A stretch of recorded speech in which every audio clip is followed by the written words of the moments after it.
저도 늘 읽기만 하다가 처음으로 이런 곳에 익명으로 글을 써봅니다. 저는 30대 후반이고 남자예요. 저희 가족은 부모님, 형, 저 이렇게 네 식구였죠.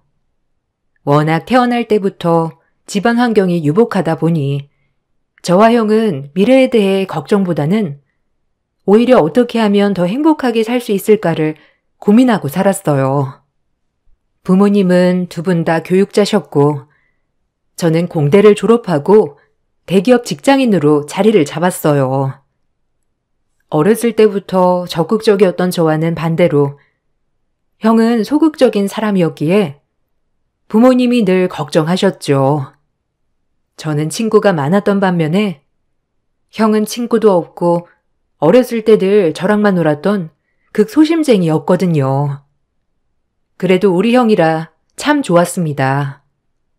언제나 모나지 않고 착한 사람이기 때문에 부모님도 별다른 걱정을 하지 않았어요.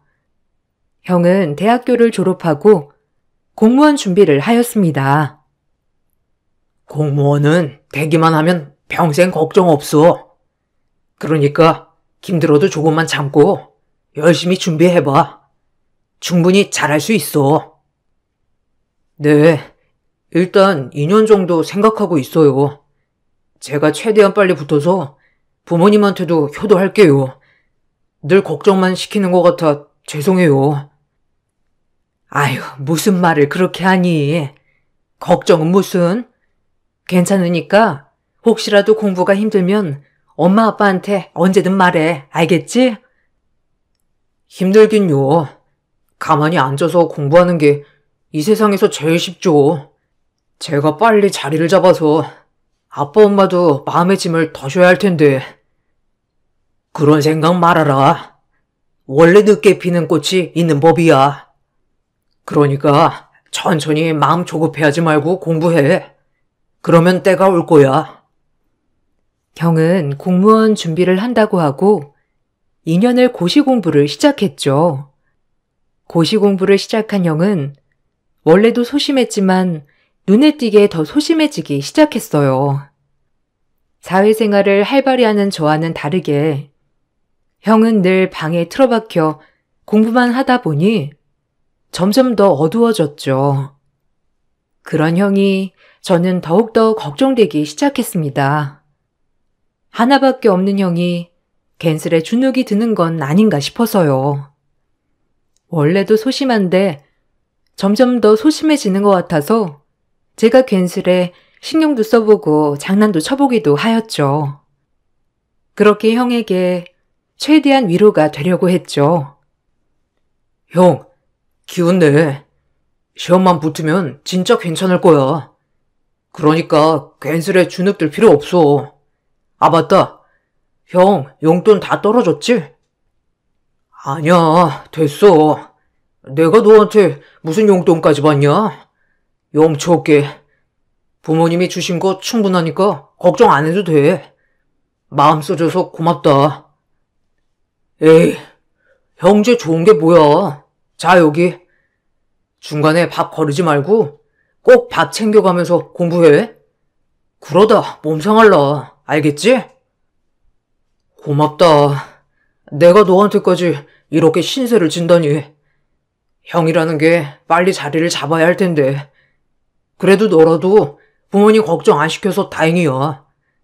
만약 너까지 공부한다고 했으면 부모님 얼마나 걱정이 많으셨겠어. 늘 고맙다. 그리고 힘을 줘서 고마워.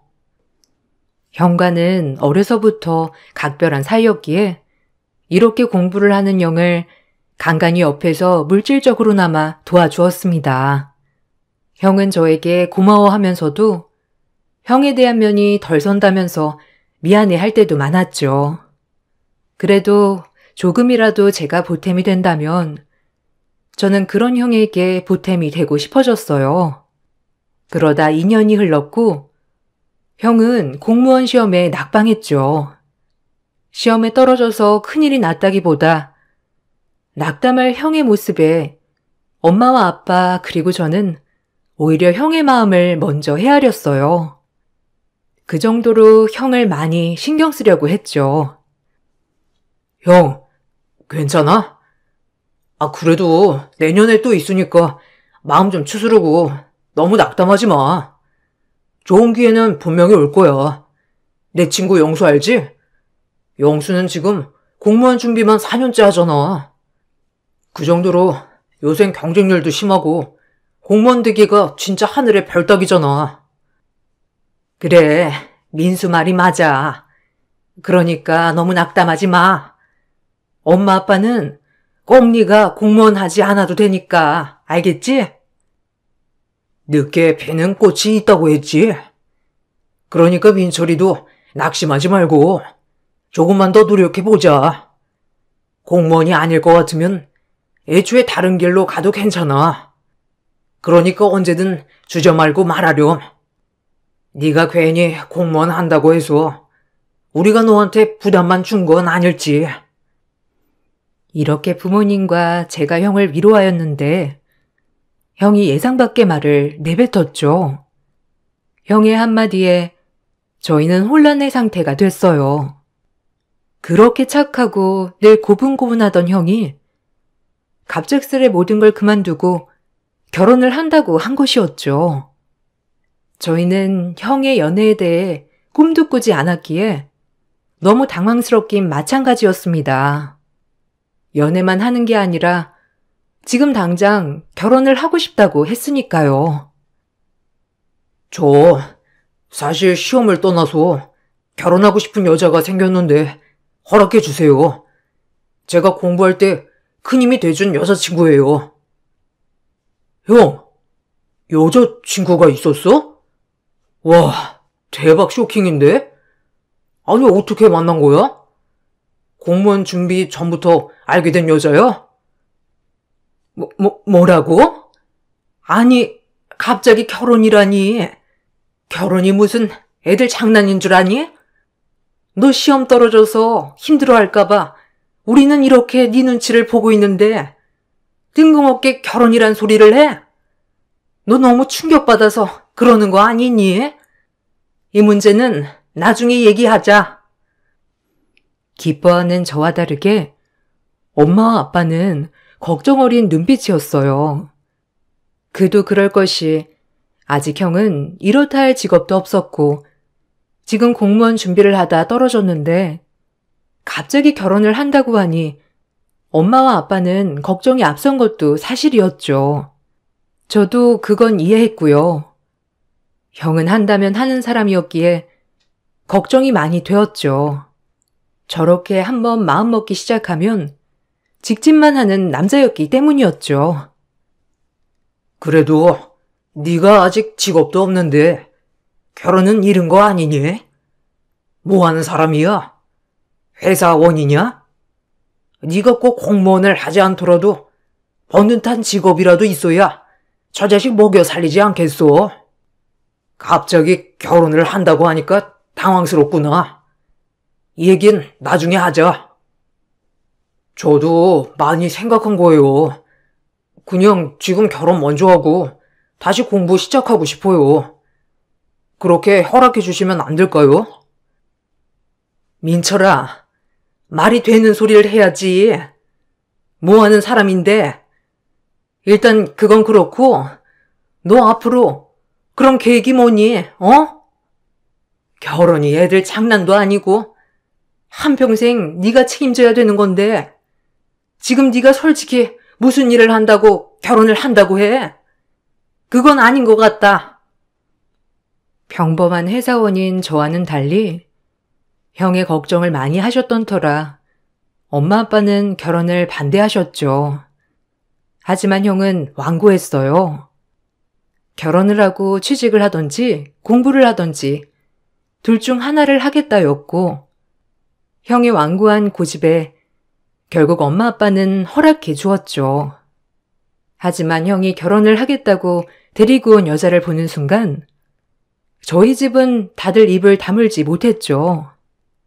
형이 공부하면서 자주 갔던 식당의 여종업원이었기 때문이었어요.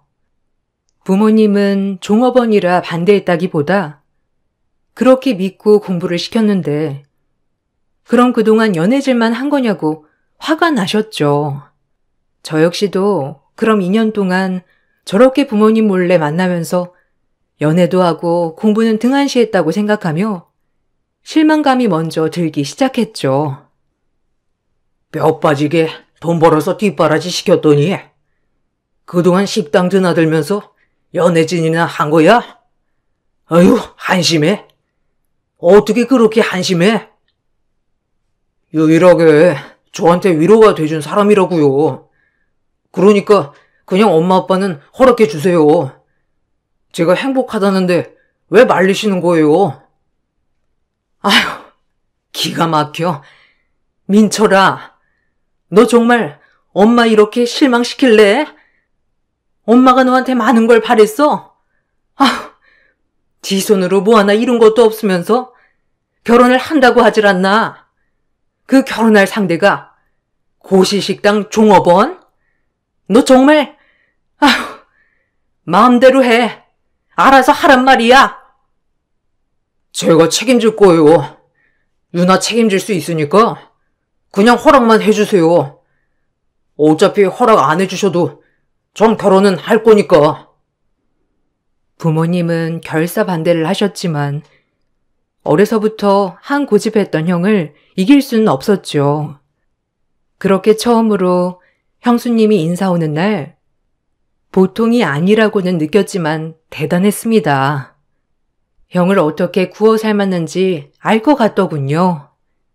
부모님도 썩 내켜하진 않으셨지만 이왕 허락하기로 한 거 좋은 마음으로 허락하자라고 생각하시는 것 같았고요. 그 대바라진 모습이 참 인상적이었어요.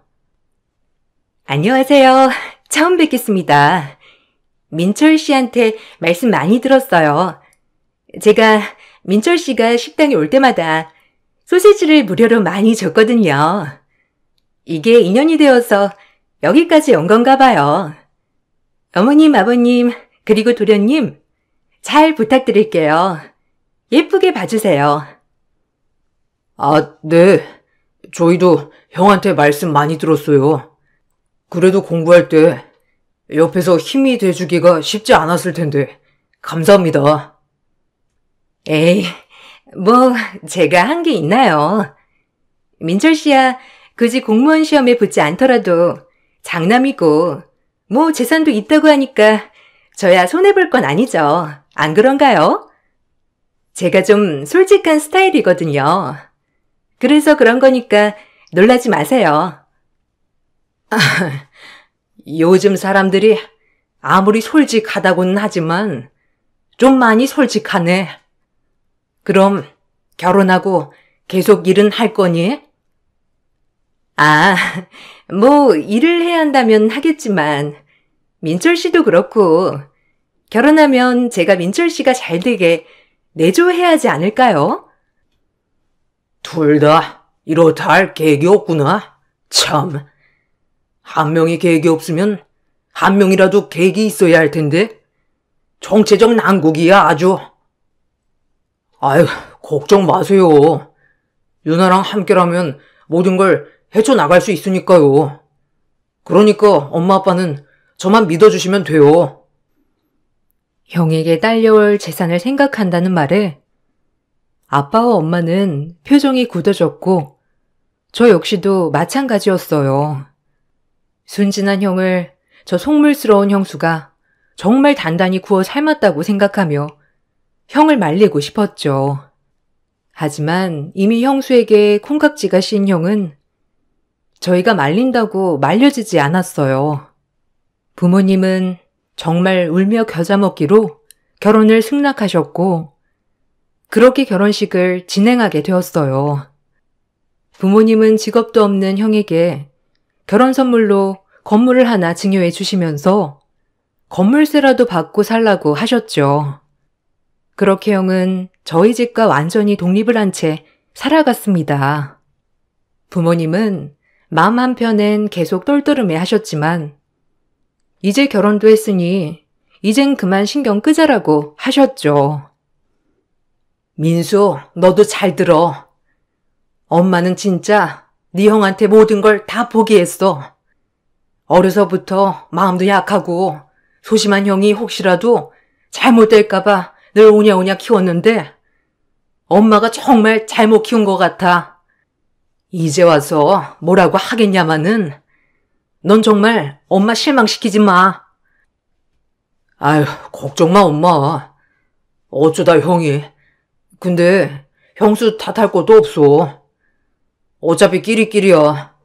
형도 똑같다고 생각해, 나는. 부모님은 형에게 오로지 기대를 저버리셨기에 이제 남은 저에게 더욱 기대를 하시는 것 같았어요. 그게 부담스러울 때도 있었지만 부모님 마음이 오죽할까 싶어 그 마음을 헤아려 주었죠. 결혼 후 첫 명절이 되었고 형수와 형이 저희 집에 명절을 새러 오는 날 또 한 번 형수 때문에 엄마와 아빠는 크게 불쾌해 하셨어요.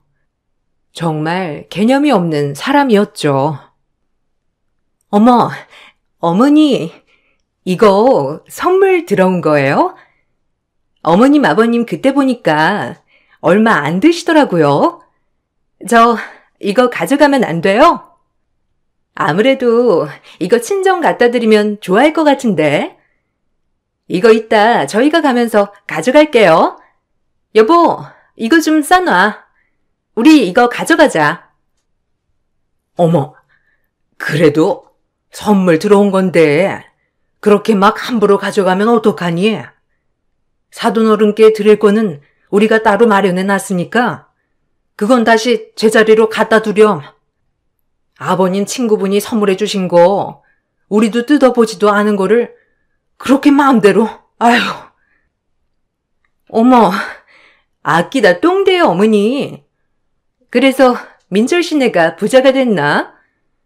하여튼 이것도 저희가 가져갈게요. 이거 저희 친정아버지가 굉장히 좋아하시는 과일이거든요. 보니까 아버님은 과일도 잘 드시지도 않던데요. 그냥 저희 주세요. 민철 씨, 챙겨. 엄마의 말을 딱 잘라먹고 본인 가져갈 거를 챙기는 모습을 보니 어처구니가 없었습니다. 엄마도 기가 막힌지 더 이상 말은 안 했고요. 형은 저런 여자가 왜 좋을까 하면서 이해가 되지 않는 날이었죠. 하지만 형수의 만행은 여기서 끝이 아니었어요. 어머, 도련님, 이거 안 입는 거예요? 아휴, 우리 민철 씨 입으면 딱이겠다. 이 브랜드 우리 민철 씨도 사주려고 했는데. 네? 아, 선물 받은 거예요. 아, 형이랑 아무래도 저랑 등치가 비슷하니까 어렸을 땐 옷도 같이 입고 그랬어요. 아, 그래요? 이거 그럼 민철 씨 줄까요? 딱 보니까 도련님 얼굴색이랑 안 어울리는 것 같아서. 민철 씨, 이거 좀 입어봐, 와서. 어이가 없었어요. 늘 이런 식이었죠. 저희 집에 오면 하나라도 가져가려고 안간힘을 쓰는 것을 보고 엄마와 아빠는 눈살을 찌푸리셨고 저 역시도 눈살을 찌푸리게 되었어요. 어쩌다 형이 저런 여자를 만났을까 싶은 마음도 들었죠. 너무 순둥한 형이 정말 이해가 가지 않았어요. 그래도 아빠와 엄마는 최대한 모든 걸 이해해 주려고 했습니다.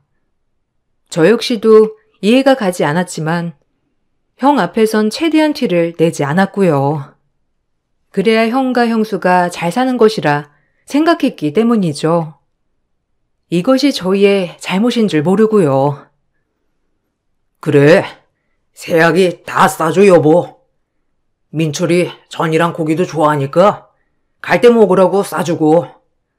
너희 요새 사는 건 괜찮니?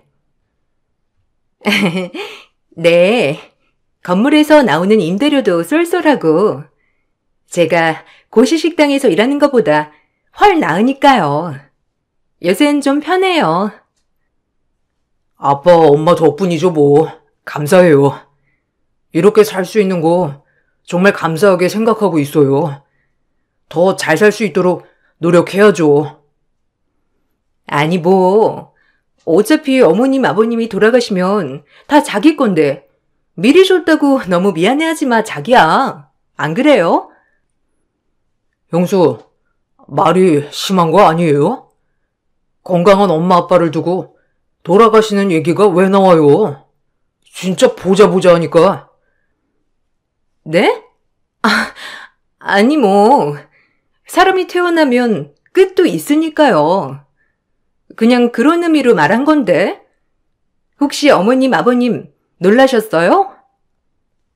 됐다. 민수도 그만해. 얼른 친정 가봐야지. 빨리 가보거라. 어머님 아버님 기다리시겠어.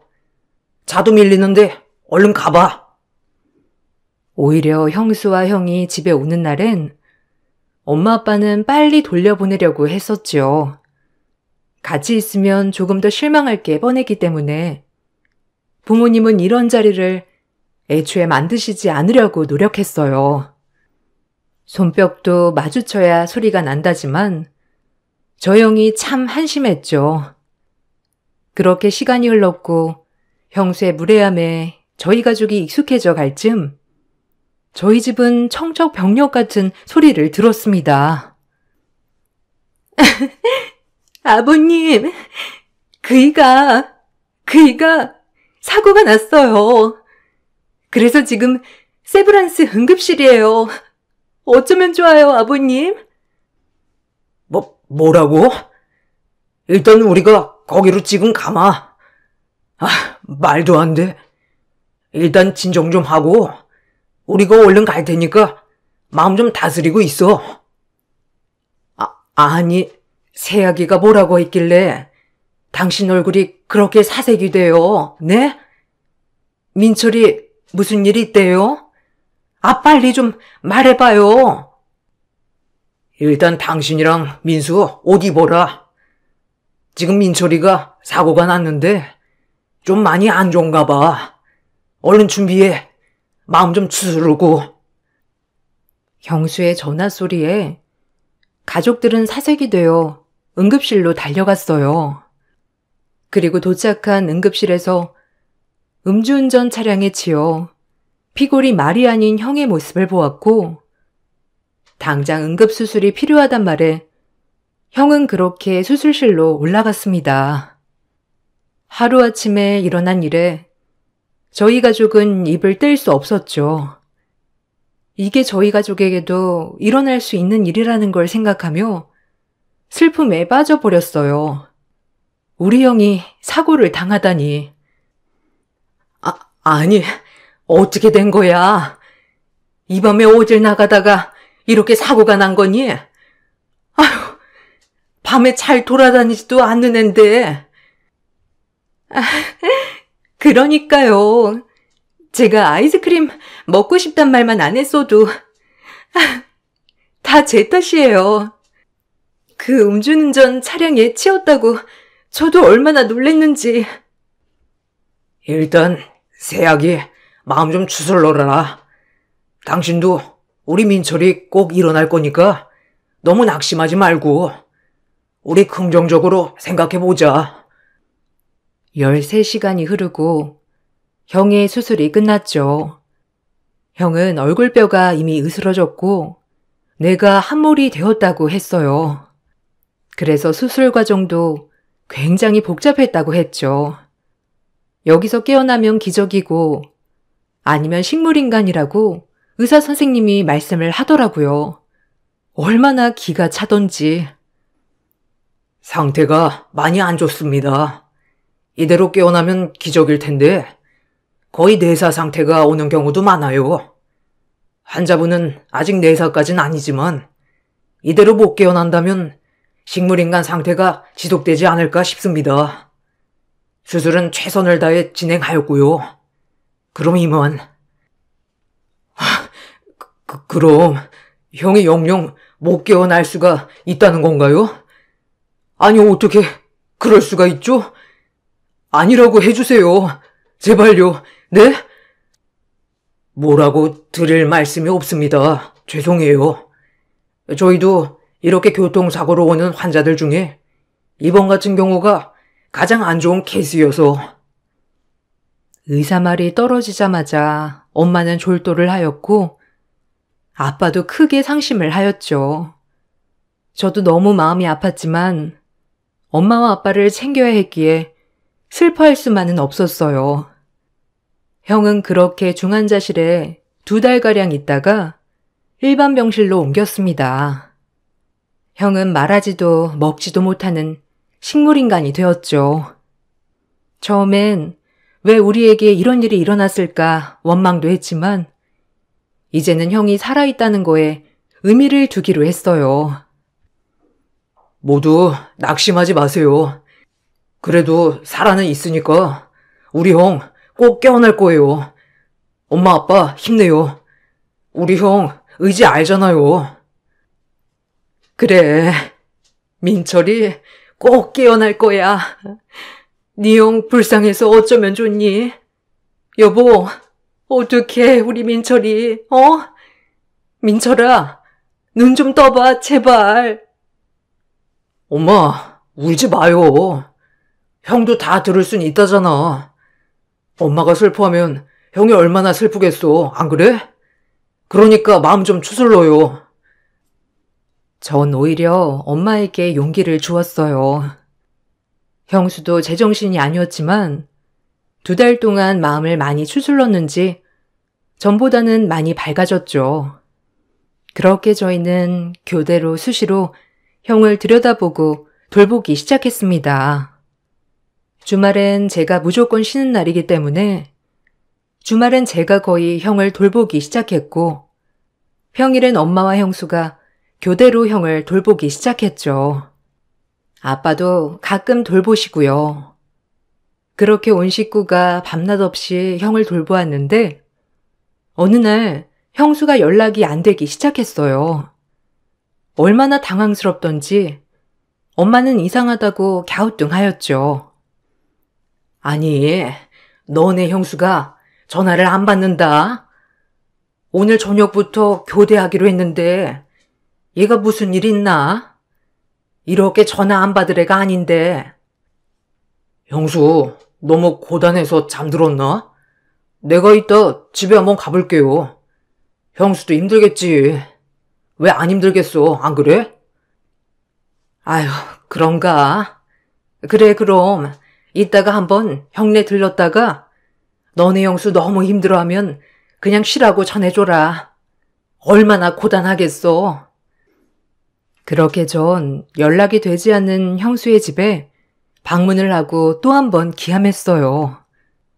형수의 모든 짐이 다 빼고 형이 가지고 있던 장롱 속에 인감도장과 통장 7개가 모조리 사라졌기 때문이에요. 그리고 형수는 그때부터 연락이 되지 않았습니다. 속으로 절대 아닐 거라 생각하고 또 생각했지만 형수는 그 뒤로 저희와 모든 연락을 끊었고요. 심지어 저희를 차단했어요. 배은망덕한 것? 건물 주고 배부르게 살게 해준 게 누군데? 우리 아들 저렇게 되자마자 모든 걸 가지고 튀어? 기가 막혀. 형수, 처음부터 마음에 안 들었는데 어떻게 하실 거예요? 아니, 우리 형 불쌍해서 어떡해요? 가만 안 둬, 인연 내가. 그만해. 어쩜 그렇게 사람 보는 눈이 없는지. 민철이도 참 순하기만 해서 평생을 이용만 당한 거야. 친구들한테도 와이프한테도 우리가 그때 뜯어 말렸어야 해. 아무것도 없는 고시생 돈 보고 달려든 거지 뭐. 아휴, 여보 어떡해요 이제? 이미 통장에 돈은 다 빼갔대요. 에휴, 빠르기도 하지. 아직 혼인관계에 있어서 형 돈을 쓰는 건 저희가 제지할 수 없고요. 그렇게 형수는 저희와 연락을 차단한 채 돈을 들고 튀었습니다. 그리고 뭘 하는지 소식도 딱 감췄죠. 형을 간병하면서 형이 불쌍한 거 반, 답답한 거 반, 2가지 마음이 들더군요. 얼마나 사람 보는 눈이 없기에 이렇게 뒤통수를 맞냐 싶다가도 평생 친구도 없이 소심한 형이 얼마나 자기한테 잘해줬으면 저렇게 마음을 열고 결혼을 밀어붙였을까 싶기도 했고요. 한참 형을 바라보다 안타까운 마음이 들었어요. 그리고 또 한 번 형에게 말했죠. 빨리 일어나라고, 빨리 일어나서 기운 차리라고요. 형, 일어나봐, 빨리. 지금 엄마 아빠도 많이 힘들어해. 형이 일어나서 형수 혼내줘야지, 어? 지금 이렇게 바보같이 누워만 있을 거야? 우리 착한 형, 어쩌다가 이렇게 됐냐? 지질이 불행하지. 내가 미안해, 형. 그때 조금 더 말렸어야 했는데. 그렇게 형이 누워있는 시간이 7년이 흘렀고 저희는 형의 병원 생활이 매우 익숙해졌죠. 그로부터 7년 후 우연히 병원 가는 길 차를 대고 커피를 픽업하는데 어디서 익숙한 사람이 제 앞을 지나갔어요. 너무 익숙해서 그 사람을 따라갔고 전 놀랐죠. 멀리 도망갔을 줄 알았던 형수가 바로 근처에서 맴돌 줄은 몰랐거든요. 자그마치 7년 만에 형수를 만나게 되었어요. 한 초등학교 앞에서 말이죠. 사람은 되짚고는 못 산다는 말이 아주 딱이었죠. 그리고 이렇게 원수가 외나무 다리에서 만나듯 만나게 될 줄은 전혀 몰랐어요. 형수 아니에요? 박윤아, 당신 맞지? 네가 사람이야? 우리 형 아프니까 바로 버리고 형 돈을 다 들고 튀어? 우리가 너 때문에 얼마나 황당했는 줄 알아? 너 잘 걸렸다. 당장 엄마 아빠한테 가서 싹싹 빌고 그 돈 다 모조리 토해내. 알겠어? 소송 걸 거야, 너한테. 도련님? 아니, 여긴 어쩐 일로... 원래 이 길로 안 다니잖아요. 아니, 제 말 좀 들어봐요. 전 도망간 게 아니라 나중에 제가 돈 좀 불려놓고 다시 나타내려고 했어요. 그래서 우리 민철 씨 일어나면 놀라게 해주려고 그랬죠. 이거 나요. 안 나요? 저와 형수가 씨름을 하고 있을 때 형수 옆에 웬 낯선 초등학생을 보게 되었어요. 형수와 똑 닮은 얼굴을 한 초등학생. 전 바로 주저앉고 말았습니다. 어떻게 이런 일이 있을 수 있나요? 사람의 탈을 쓰고 어떻게 이러기까지 잔인할 수 있던 건지. 당신 딸이야? 지금 당신이랑 얼굴이 똑같잖아. 얘, 너네 엄마니? 네가 말해봐. 아니 어떻게 당신이 그럴 수가 있어? 왜 그래요 진짜. 이거 좀 놓고 말하라니까. 경찰에 신고할 거야. 예솔아, 너 먼저 가 있어. 엄마 금방 갈게, 어? 경찰에 신고해봐. 내가 바라던 바니까. 어디 경찰서 가서 누구 말이 맞는지 따져보자고. 일로 와 당장. 경찰서 가게. 형수의 목덜미를 잡고 경찰서로 향하는 순간 형수는 저에게 무릎을 꿇고 싹싹 빌고 한 번만 봐달라고 사정을 했죠. 그리고 그간 있었던 일을 얘기하는데 너무 황당해서 말이 안 나왔어요. 사람이 이럴 수가 있는지 싶기도 하면서 어떻게 그러지라는 생각도 들었죠. 죄송해요, 도련님. 한 번만 봐주세요. 그냥 이대로 모른 척 지나가 주세요. 네? 사실 민철 씨 사고 나기 전에 저도 그러면 안 되는 건데 제가 다른 사람 애를 가진 걸 알게 됐어요. 정말 죄송해요. 근데 우연히 사고가 난 거고요. 내가 이 애랑 둘이 먹고는 살아야 하는데 차마 민철 씨 아기라고는 못하겠고 그래서 그냥 집을 나왔던 거예요. 제발. 그게 말이 돼? 쓰레기 같은 년. 우리 형을 두고 바람을 피운 것도 모자라서 남의 애까지 베고 지금 우리 형 돈으로 지금까지 호요식하고 살았다는 거 아니야? 너 같은 거 내가 가만둘 줄 알아? 지금 당장 경찰서에 신고하고 콩만 먹을 준비해. 알겠어? 형수는 외도를 하였고 그 외도를 알게 된 형이 충격으로 밤에 뛰쳐나오다가 음주운전 차량에 치인 거더라고요. 전 형의 휴대폰을 그동안 보지 않았지만 그 말을 듣고 휴대폰을 보니 형수의 외도 증거를 다 캡처해 놓았더라고요. 왜 이걸 진작 알지 못했을까 땅을 치며 후회했어요. 그럼 이렇게 식물인간이 된 것도 형수 때문이구나 싶은 것이 화가 머리끝까지 났죠. 우리 착한 형이 얼마나 충격을 받았으면 이렇게 쓰러졌을까를 생각하니까 더더욱 꼭지가 돌더군요. 전 이대로 있다간 안 될 것 같았어요. 제발 봐줘요. 제가 감옥 가면 우리 예솔이는 어떡하라고요? 네? 그냥 도련님이 저만 못 본 척 해주세요. 제발요. 닥쳐, 미친 거사. 너 내가 가만 안 둬. 일단 지금 병원에 가서 엄마 아빠한테 먼저 빌어. 이게 다가 아닐 테지만 일단 빌란 말이야.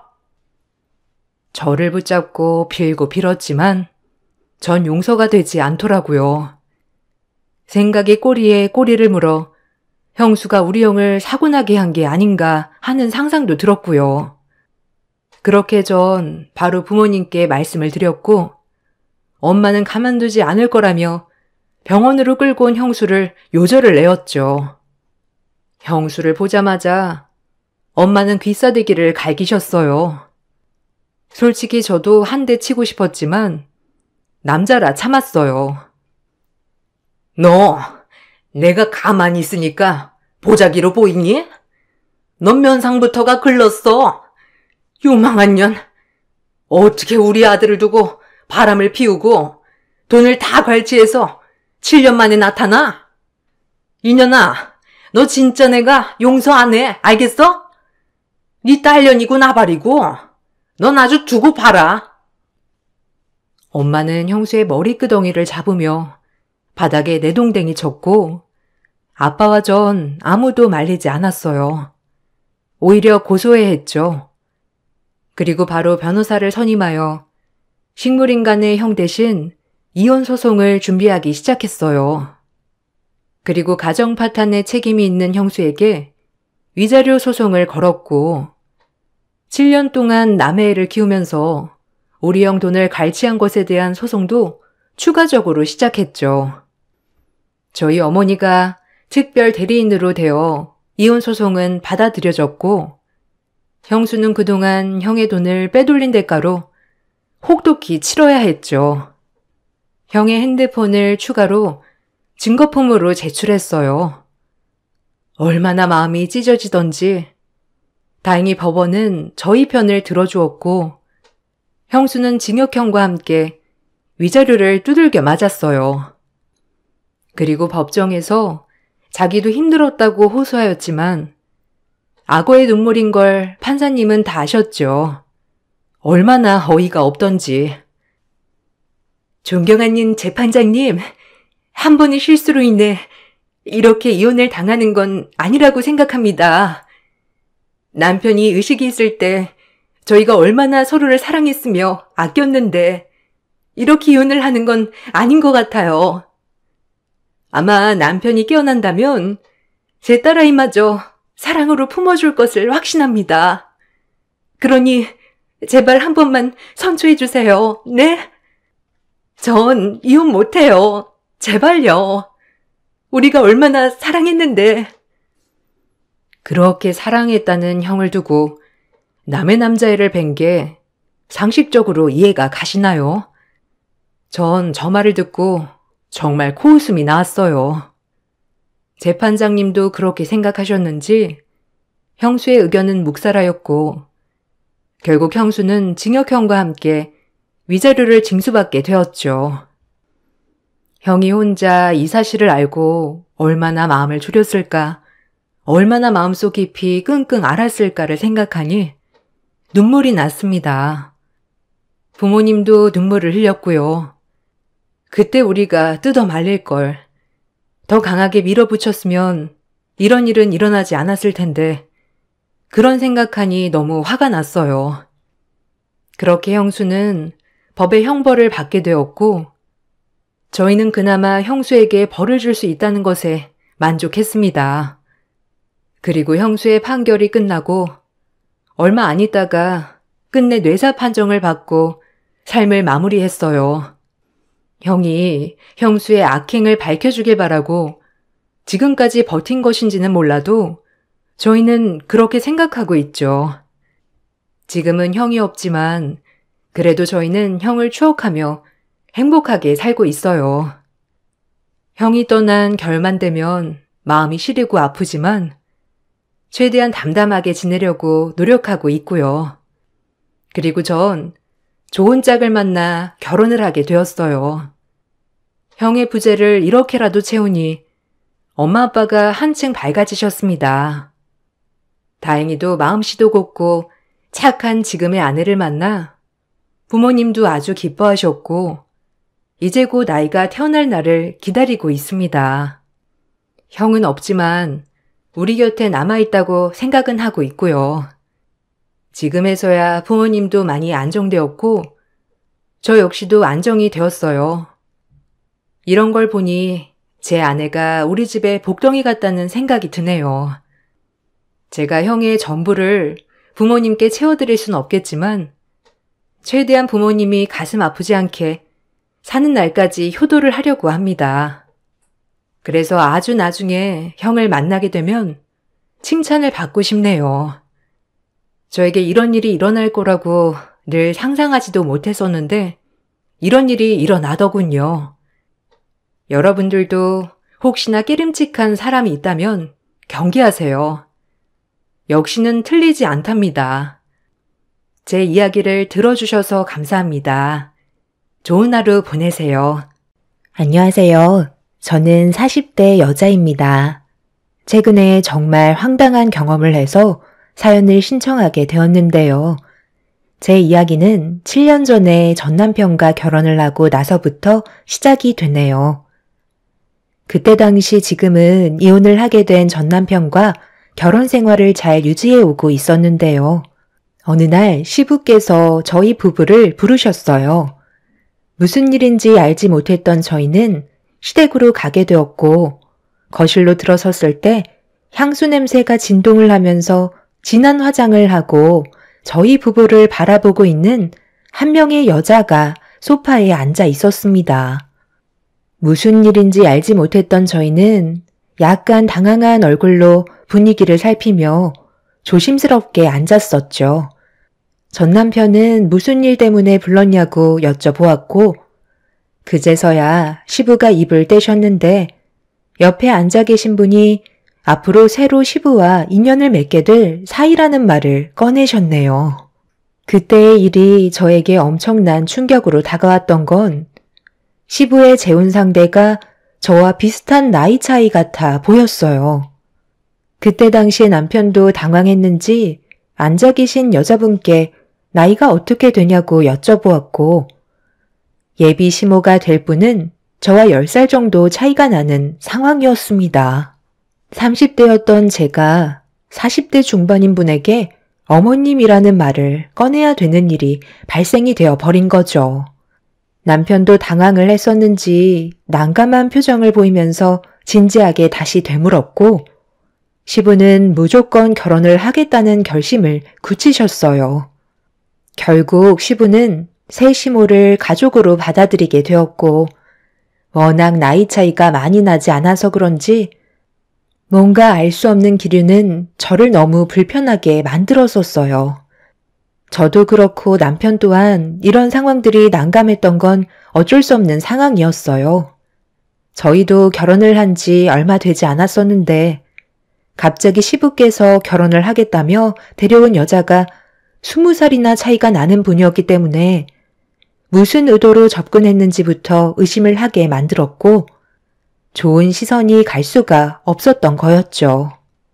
그런데 저희의 기분을 느끼고 있었는지 시모는 시부와 결혼 이후 상당히 날카로운 모습들을 많이 보여주기 시작했고 비슷한 나이 차이라 초장부터 저희를 잡으려는 행동들이 눈에 들어왔습니다.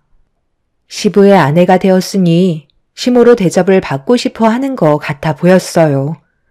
그래서 저희는 최대한 기분을 맞춰드렸고 시모로 받아들였지만 날이 가면 갈수록 여러 가지로 저를 너무 힘들게 만들었어요.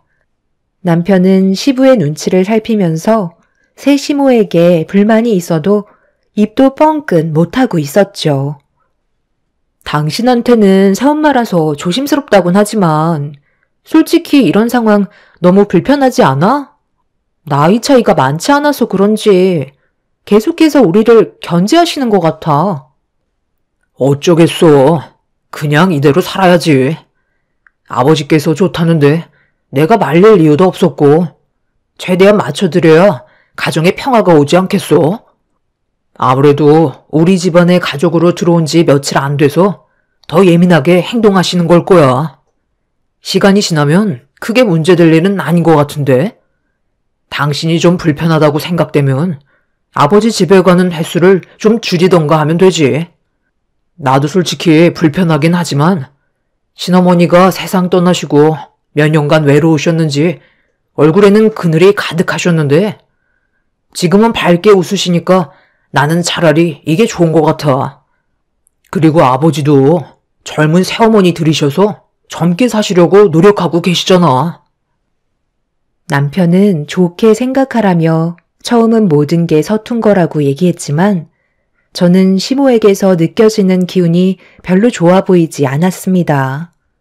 여자는 여자가 잘 안다고 남자가 모르는 무언가 심리적인 불편함이 있었는데 시부가 별일 없으면 웬만해선 시댁에 와서 시간을 보내길 원하고 계셨습니다. 서로가 하루빨리 가까워지길 바라셔서 그런 건지 약간 강압적인 모습을 보여주셨죠. 남편도 어쩔 수 없다며 당분간만 시부의 말을 따르는 게 좋을 것 같다는 의견을 내세웠고 저도 며느리로 들어온 지 얼마 되지 않았기 때문에 불만이 있어도 시간이 해결해 줄 거라 생각하며 주말에 시댁을 찾아가게 되었어요.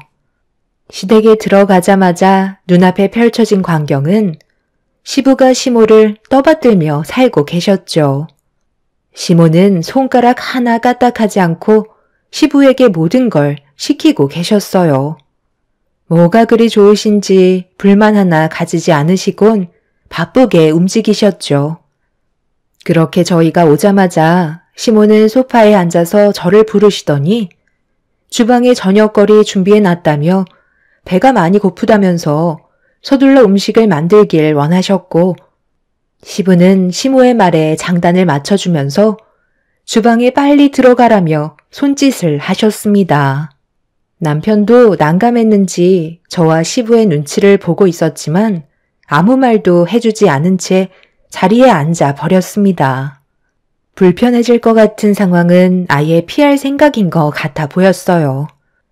솔직히 남편의 태도에 기분이 좋지 않았지만 시부의 눈치가 보여서 어쩔 수 없이 주방으로 들어갔는데 눈앞에 펼쳐진 식재료를 보곤 입을 다물지 못하고 있었네요. 어떤 음식을 만들라고 하시는지 알 수 없을 정도로 너무 많은 재료가 주방 테이블에 올려져 있어서 거실로 나와 시모에게 어떤 음식을 만들어야 하는지 물어보자 시모가 처음으로 자리에서 일어나 주방으로 들어오셨습니다. 그리곤 싱크대에 몸을 기대고 팔짱을 끼시더니 저를 위아래로 훑어보면서 한마디 하셨네요. 내가 그런 것까지 일일이 알려줘야 하는 거야? 눈앞에 보이는 재료를 보고 그냥 눈치껏 알아서 준비하면 되는 거지. 너는 왜 이렇게 손이 많이 가니? 뭐가 드시고 싶으신지 말을 해 주셔야 제가 정확하게 준비를 하죠. 알아서 준비했는데 원하시는 음식이 아니면 마음에 안 드실 수도 있잖아요. 방금 뭐라고 그랬어? 그냥 알아서 하고 싶은 거 하라는 거잖아. 얼마나 음식 솜씨가 좋은지 보려는 거라고. 이런 것까지 하나하나 말해줘야 하는 게 얼마나 귀찮은지 알아? 그리고 너, 지금 나를 대하는 말투가 그게 뭐야?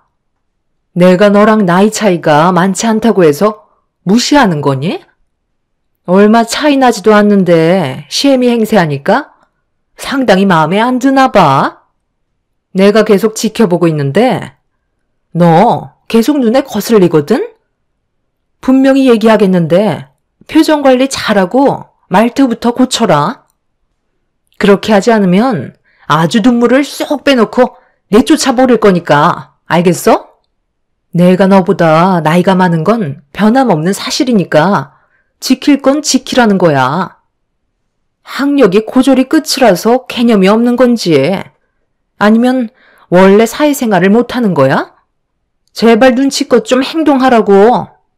내 말 알아먹었으면 당장 음식 준비해라.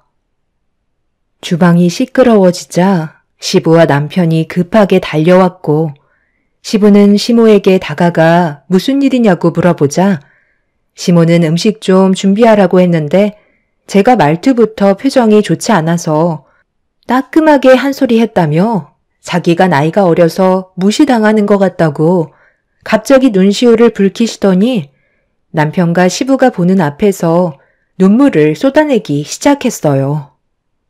그 모습을 보는데 너무 어이가 없어서 방금 있었던 일에 대해 설명을 하려고 입을 떼려는 순간 시부가 저를 보며 화를 내셨습니다.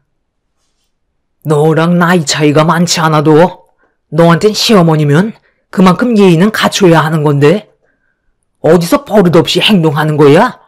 아직 서로 모르는 게 많고 맞춰가려면 최대한 배려하고 이해해야 되는 거라고. 내가 저번에도 말을 했었는데 지금 시애비 말까지 무시하는 거냐? 군말 말고 지금 당장 시어머니께 사과드리지 못해? 아버님, 왜 저한테만 뭐라고 하세요? 방금 설명드렸잖아요. 어떤 음식을 해야 하는지 몰라서 여쭤본 것뿐인데 그런 것까지 일일이 설명해줘야 하냐며 오히려 저한테 뭐라고 하셨다니까요. 저도 이 집안의 며느리로 들어왔고 아버님께서 얘기하신 대로 최대한 예의 갖추면서 조심하고 있는데 그런 식으로 말씀하시면 너무 서운하죠.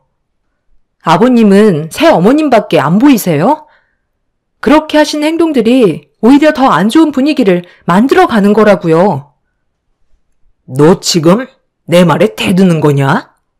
아들, 네가 여자 하나 잘못 데려와서 우리 집안이 문제가 생겼다. 이래서 집안에 여자가 잘 들어와야 한다는 거야. 당신 지금 아버지한테 그게 뭐하는 태도야? 죄송하다는 말 한마디 하면 끝나는 걸 왜 이렇게 일을 크게 만들려는 거야? 빨리 사과드리지 못해? 방금 충분히 상황 설명했잖아. 내가 잘못한 게 있어야 사과를 드리지. 아버님 정말 죄송한데요. 저는 이런 기분으로 이 집안에 더 이상 못 있겠어요. 오늘은 이만 돌아가 볼게요. 나는 오늘 친정에 가 있을 테니까 당신은 여기 있던지 아니면 집에 가 있던지 알아서 해. 내가 이런 대접 받으려고 당신이랑 결혼했는 줄 알아? 저는 너무 어이가 없어서 시댁에 들어온 지 얼마 되지도 않았는데 짐 챙겨서 현관문을 박차며 밖으로 나왔어요. 제가 왜 욕을 먹어야 하는지도 모르겠고 일방적으로 저한테만 잘못이 있다는 시댁 식구들에게 너무 큰 실망을 하게 되었네요. 거기에다가 내 편이 되어줘야 될 남편은 오히려 시부와 새 시모의 편을 들어줬을 때 처음으로 남편과 결혼한 걸 후회하게 되었습니다. 결국 주말에는 집에 가지 않고 친정에서 보내게 되었어요. 부모님께서 갑자기 찾아온 저를 보며 무슨 일이 있었냐고 물어보시길래 모든 걸 솔직하게 얘기하고 싶었지만 부모님께 괜한 걱정 끼쳐드리고 싶지 않았고 일단 저부터 머릿속을 정리하는 게 우선이었던 터라 나중에 설명드리겠다며 대충 넘어갔지만 부모님께서는 대충 눈치를 채신 것 같아 보였어요. 그렇게 주말에 친정에서 머리를 식힌 다음 늦은 저녁쯤에나 집으로 돌아갔는데 남편이 화가 잔뜩 난 얼굴로 분위기를 잡고 있었습니다. 그 모습을 보는데 별로 말도 걸고 싶지 않아 방으로 들어가려 하자 남편이 벌떡 일어나 저를 거실 한가운데로 밀쳤습니다. 뭐 하는 거냐고 소리를 지르자 남편은 되려 저보다 더 큰 소리로 화를 내며 막말을 퍼붓기 시작했어요. 그걸 몰라서 물어? 당신 때문에 내가 얼마나 난감했는지 알아? 아무리 화가 나도 그렇지. 그런 식으로 나가면 나보고 뒷수습을 어떻게 하라는 거야? 그럼 당신이 내 편을 들어주지도 않고 아버님이랑 새어머님 편만 들어주는데 내가 거기에 더 있어야 될 필요가 있는 거야?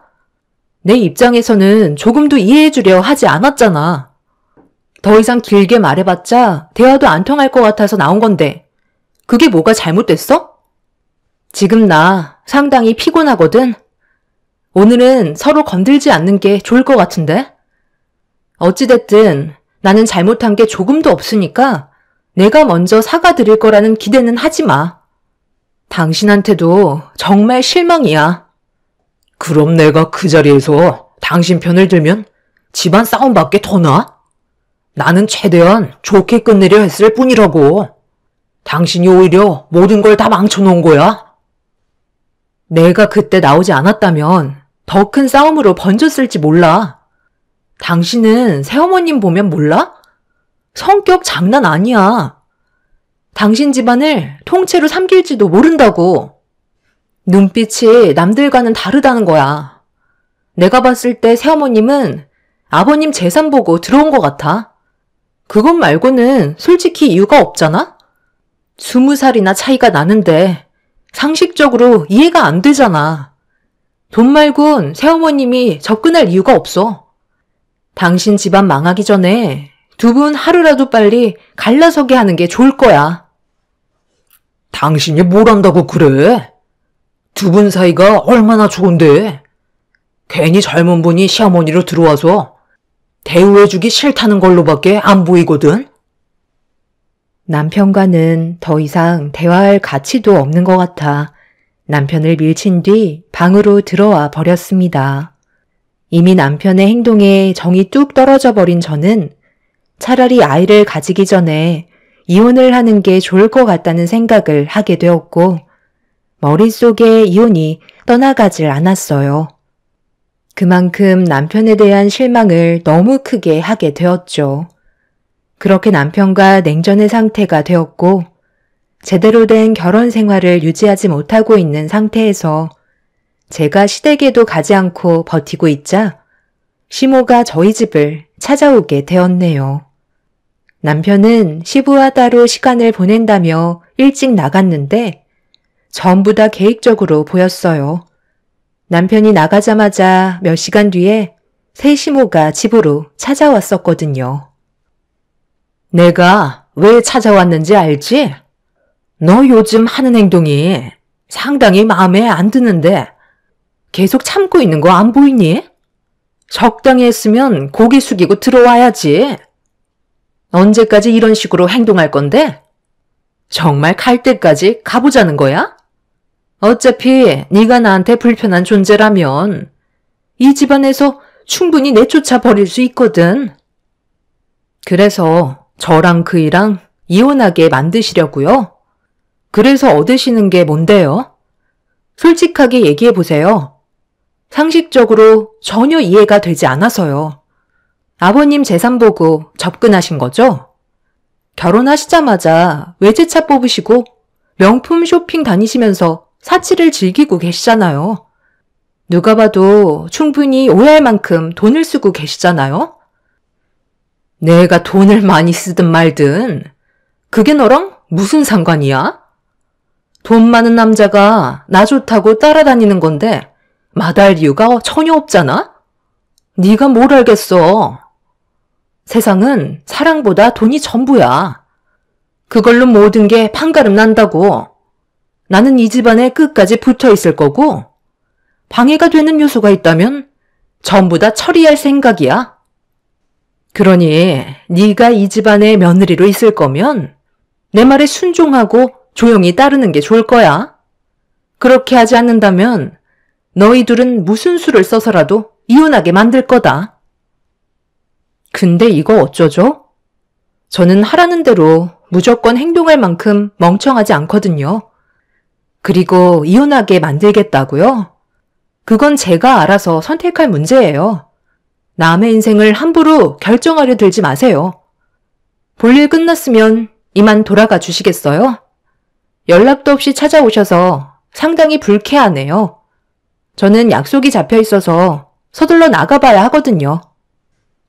대학도 안 나온 하품질 주제에 어디서 나를 가르치려 드는 거야?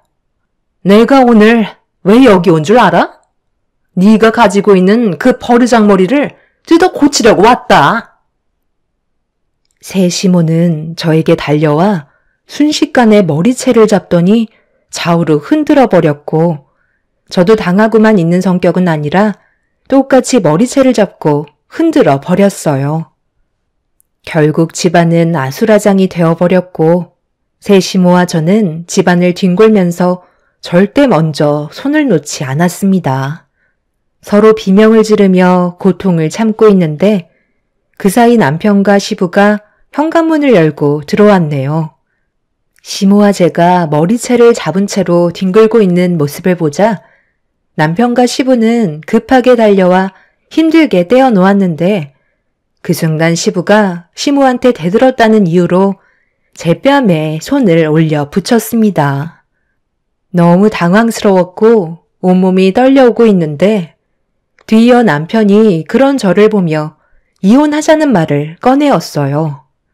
저 때문에 집안이 무너지는 건 볼 수 없다고, 어차피 서로 맞지 않는 성격인데 억지로 버티며 살아봤자 좋아지기는커녕 안 좋은 일이 훨씬 더 많이 일어날 것 같다고, 저와 함께하는 삶을 그만 끝내고 싶다는 말을 하게 되었습니다. 시부도 그런 남편을 거들면서 차라리 잘 됐다며 더 좋은 여자 소개해주겠다고 바람을 넣고 있었어요. 새 시모는 자기 머리털이 다 뽑혔다고 더 크게 눈물을 쏟아내었네요. 저도 이렇게 사는 건 아닌 것 같아 남편과의 이혼을 결정하게 되었고, 2번 다시 만나지 말자는 말을 끝으로 그렇게 시댁과의 인연을 끊어버리고 말았습니다. 그렇게 저와 남편이 갈라서는 순간을 뒤에서 지켜보던 시모의 사악한 웃음을 잊을 수 없을 정도로 엄청난 정신적인 고통에 시달리며 살아왔었지만, 시간이 약이라고 세월이 지나면서 제 아픔 또한 점점 사라지게 되었네요. 그렇게 살아오다 보니 어느새 저에게는 또 다른 사람이 제 곁으로 다가왔고, 새로 꾸린 가정에서 전과는 비교할 수 없을 만큼 행복한 삶을 살아가고 있었습니다. 전 남편과 이혼을 하고 7년의 세월은 저에게 많은 변화를 주었는데, 어느 날 지금의 시부모님께서 온 가족을 한 집으로 모이게 하셨어요. 저희 부부는 무슨 일인지 알지 못하는 상태에서 한자리에 모이게 되었는데, 대가족이었던 현남편의 집안에 식구들이 하나둘 모여들기 시작하면서 시끌벅적한 분위기와 웃음이 끊이지 않고 있었는데, 큰 아주버님이 마지막으로 도착하셨는데 그 모습을 보자마자 저는 입을 다물지 못했고 경악을 하고 말았습니다. 7년 전에 난리를 치고 인연을 끊었던 시모가 큰 시숙의 배필 자리에 시집의 맏며느리감으로 인사를 오게 된 거였어요.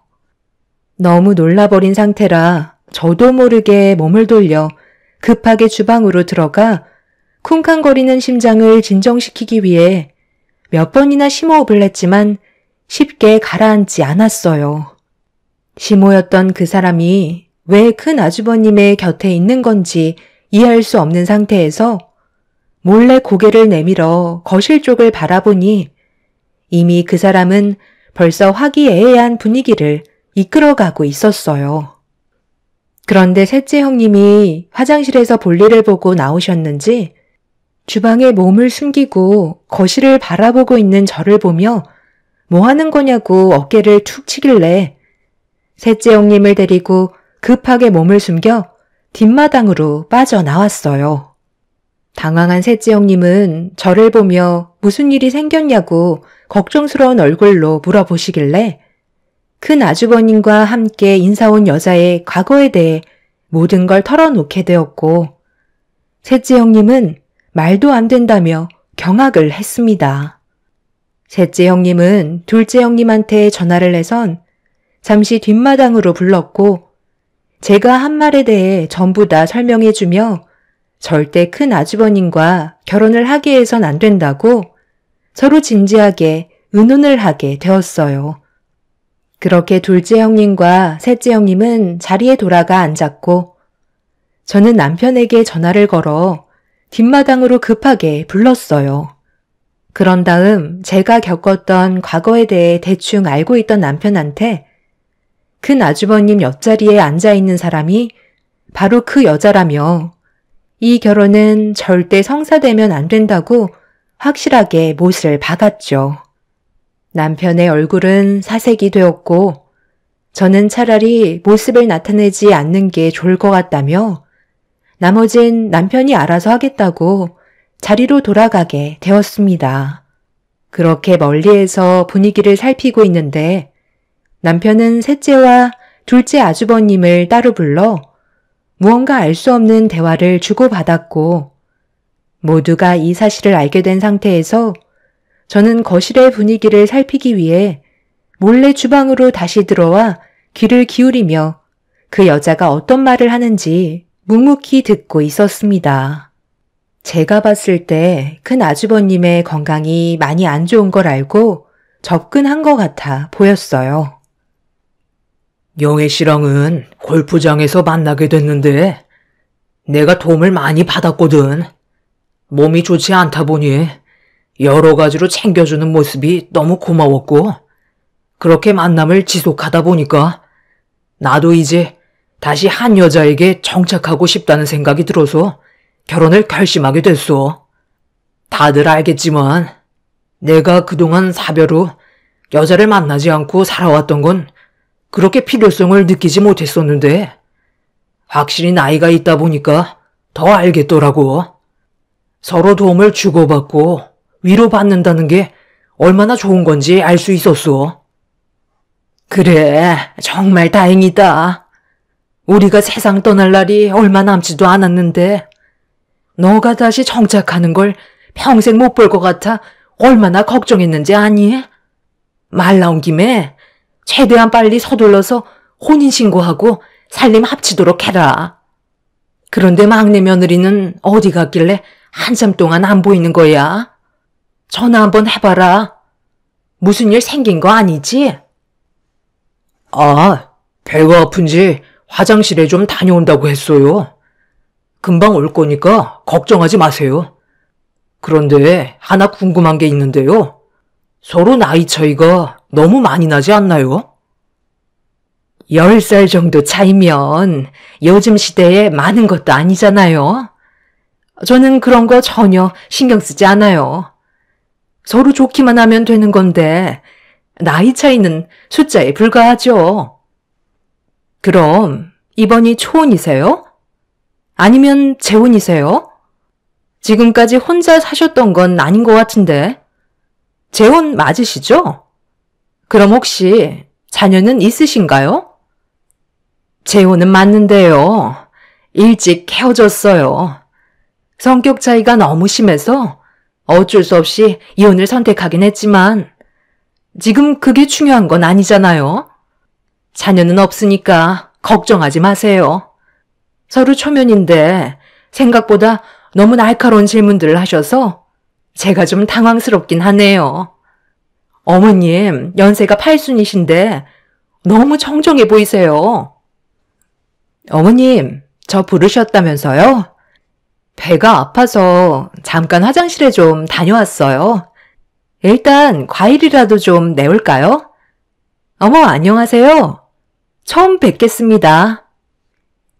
그 여자는 저를 보며 밝게 인사를 건네더니 제 얼굴을 보자마자 사색이 된 표정으로 갑자기 딸꾹질을 하기 시작했어요.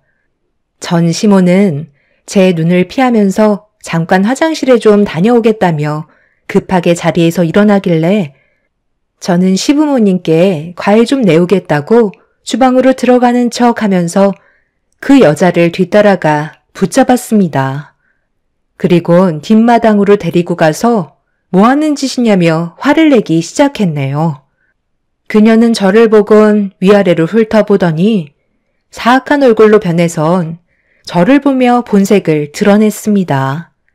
큰 아주버님과의 결혼을 반대한다는 말을 하자 그 여자는 저에게 가까이 다가오더니 예전처럼 머리털 다 뽑히고 싶냐는 막말을 퍼부었네요. 네가 여기서 새로 가정을 꾸리며 살고 있는 줄은 정말 꿈에도 상상하지 못했는데 너랑 내가 인연이기는 한가 보다. 너도 보면 은근히 돈 냄새 잘 맡는다니까. 네가 내 결혼을 막을 수 있을 것 같아? 저 사람 나한테 정말 빠졌어. 나 없으면 이제 아무것도 못할 정도라고. 아무리 기를 쓰고 반대를 해봐라. 결국 나는 식장에 발을 들이게 될 테고 너는 또다시 나에게 시달리며 살게 될 거야. 하필 들어와도 막내 며느리가 뭐냐? 내 등살 이겨내면서 살아갈 수 있겠어? 전에 꾸린 가정은 어떻게 하고 왜 큰 아주버님 옆에 있는 거죠? 아까 대충 들어보니까 이혼하신 것 같은데 이유가 뭐예요? 저까지 내치셨으면 잘 사셨어야죠. 내 입으로 이런 말 하긴 좀 그렇지만 그 인간 더는 뽑아먹을 게 없었어. 갑자기 사업이 망해서 길거리에 주저앉게 생겼는데 내가 왜 그 집 구석에서 버티고 있어야 돼? 돈 보고 결혼한 건데 돈이 없으면 곁에 있을 필요가 없잖아. 그렇게 이혼을 하고 돈 많은 사람들 중에 건강도 약해서 힘없는 그런 사람 물색하다 보니까 골프장에서 내 눈에 딱 띈 사람이 있었지. 그게 바로 저 사람이야. 돈은 많은데 건강이 안 좋아서 누군가에게 의지는 해야 될 것 같고 내가 그 자리에 앉아서 비 맞춰주고 내가 원하는 걸 다 이룰 수 있는데 이것보다 좋은 건 없잖아. 그래서 저 사람을 선택한 거야. 나이가 먹으면 먹을수록 늙은이들은 젊은 여자를 원하기 마련이거든. 그게 남자의 본능이야. 저 사람은 10살이나 어린 나를 데리고 살아서 좋은 거고 나에게는 돈이 들어오니까 서로 윈윈 아니겠어? 예전처럼 서로 감정 싸움하지 말고 이번에는 잘 좀 지냈으면 좋겠네. 어찌됐든 여기서도 내가 제일 큰 형님이 되는 거잖아.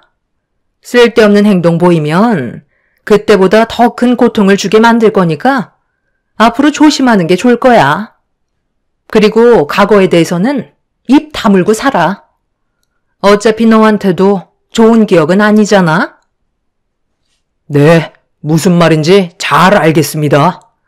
정확하게 어떤 이유로 저희 큰형한테 접근했는지 확실하게 알 수 있었네요. 형 봤지? 괜히 형한테 접근한 게 아니라니까. 그 여자는 온 가족이 마당으로 모인 걸 보며 당황해하고 있었고 남편의 핸드폰에는 저희의 모습이 영상으로 고스란히 담겨 있었어요. 형님들이 마당의 영상통화로 남편에게 통화를 연결해 놓은 다음 집안에서 온 가족이 저와 그 여자가 나누던 대화를 전부 지켜보고 있었죠. 근 시숙은 얼굴이 붉어져선 그 여자에게 많이 실망했는지 화를 삭히지 못하고 있었어요. 전부 다 계획적인 접근이었다는 걸 알게 되면서부터 집안은 난리가 나고 말았죠. 그때는 저에게 힘이 없었지만 지금은 모두가 전부 제 편이었고 온전한 가정을 깨고 싶지 않았던 아주버님과 형님들은 그 여자를 집 밖으로 내쫓아 버렸습니다. 팔순이 넘으신 시모는 상당한 충격을 받으셨는지 자리로 돌아가 앉으셨고 그 여자는 큰 시숙의 옷깃을 잡으면서 오해라고 애언을 했지만 이미 모든 상황은 끝이 난 상태였어요. 자기가 계획했던 거와 다른 전개로 흘러가게 되자 결국 본성을 드러낸 그 여자는 저에게 달려와 인생에 도움이 안 된다면서 또다시 제 머리채를 잡아 버렸네요.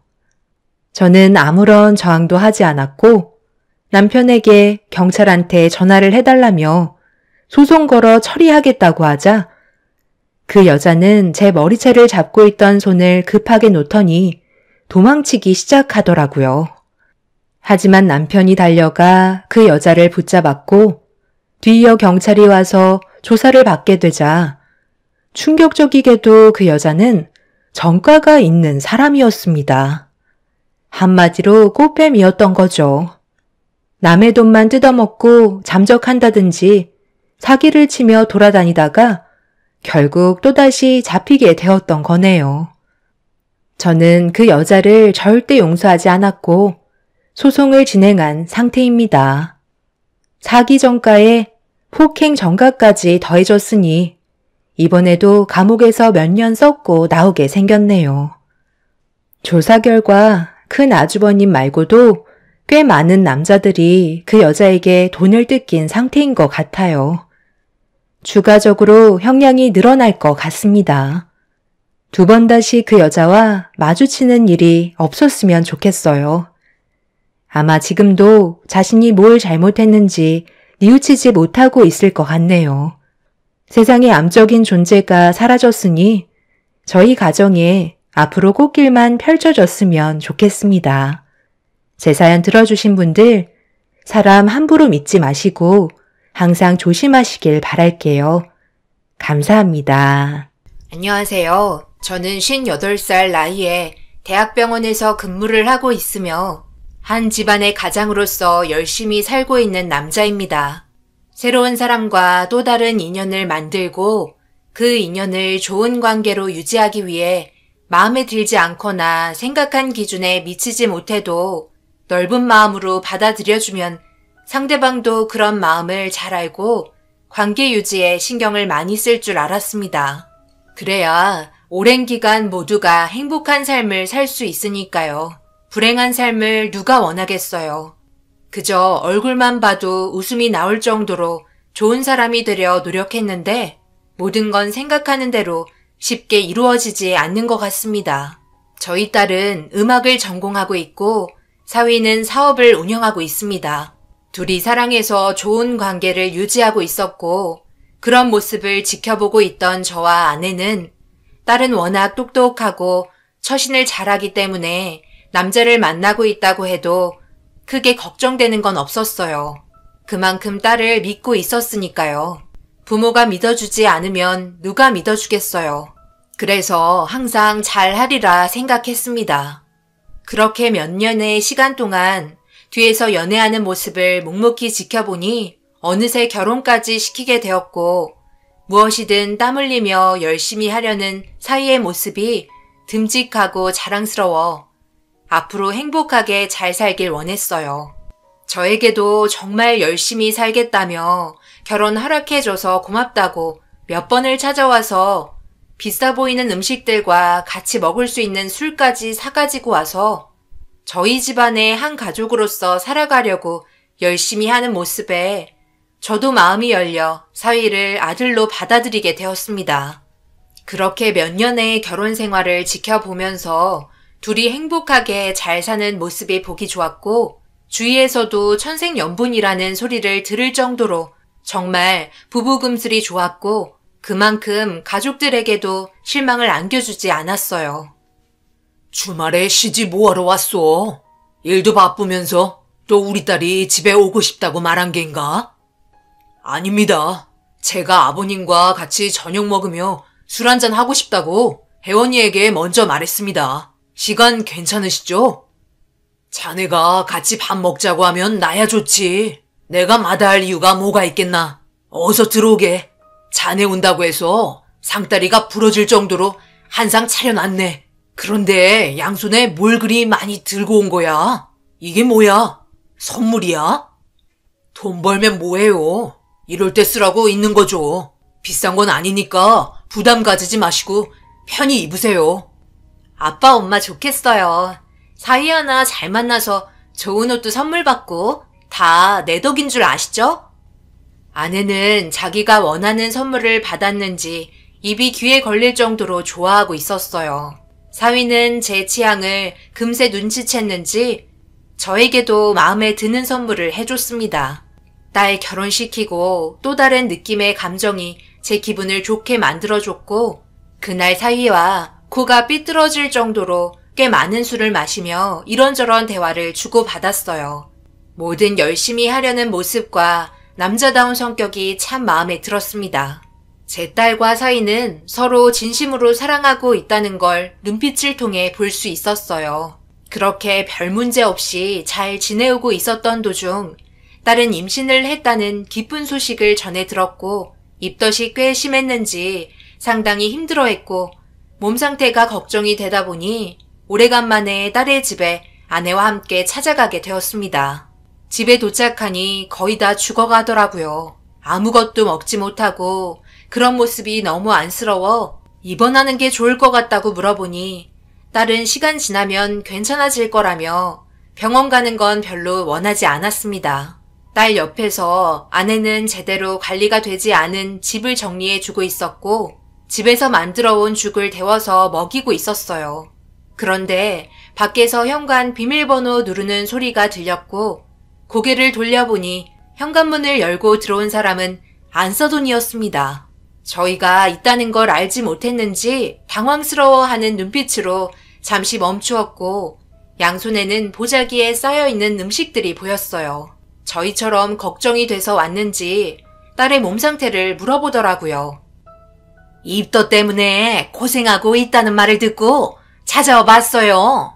아들놈이 혼자 있는데 힘들어하고 있다며 하도 가보라고 그래서 왔는데 안 와도 될 뻔했네요. 사돈분들이 계시면 저보다 더 많은 도움이 되죠. 그럼 저는 음식만 정리하고 가볼게요. 오신 김에 좀 더 있다 가세요. 저희도 지금 막 왔거든요. 정말 많은 음식들을 준비해 오셨네요. 이걸 전부 만드신 거예요? 아유, 별거 없어요. 그냥 뭘 좋아할지 몰라 이것저것 준비하다 보니까 이렇게 많아졌더라고요. 입덧 할 때는 뭐가 입맛에 맞는지 잘 모르잖아요. 입덧이 심하면 아들이라고 그러던데 아주 건강한 아이가 태어나려고 하나 보다. 얘야, 조금만 참아라. 입덧하는 시기가 있다. 그만큼 참으면 다시 예전처럼 입맛이 돌아오니까 힘들어도 조금만 힘내렴. 안사돈도 제 딸이 많이 걱정이 됐는지 집에까지 찾아와 많은 음식들을 준비해 주셨고 사소한 거 하나하나 챙겨주려는 모습이 너무 보기 좋았습니다. 얼마의 시간이 지나고 안사돈은 할 일이 있는지 돌아가셨고 저희는 사위가 올 때까지 기다리고 있었어요. 최근에는 딸이 입덧을 하면서부터 최대한 빨리 일을 끝내고 온다며 곧 집에 올 시간이라고 얘기하길래 이왕 온 김에 얼굴 한번 보고 가기로 했습니다. 그렇게 한참 동안 힘들어하고 있는 딸 옆에서 자리를 지키고 있는데 집에 도착할 시간이 훨씬 지났는데도 오지 않자 딸 대신 제가 전화를 걸어봤지만 받지 않았어요. 아무래도 사업하는 일이 계획적으로 맞춰서 되는 게 아니라서 조금 늦어지는 것 같아 이해하고 넘어갔습니다.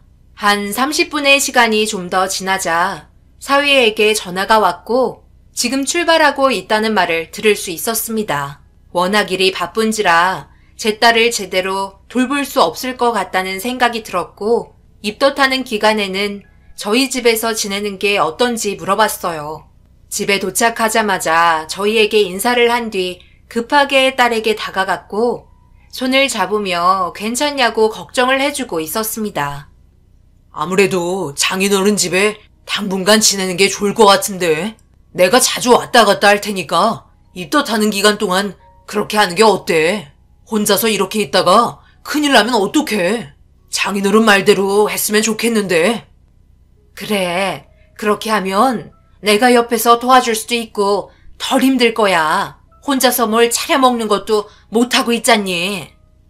지금은 좀 괜찮아졌어요. 그래도 저녁 시간 되면 입덧이 조금 가라앉기는 해요. 그리고 제가 이 집에 없으면 관리도 안 되고 아무래도 그이가 혼자 있는 게 마음에 걸려서요. 버틸 수 있는 데까지는 버텨볼게요.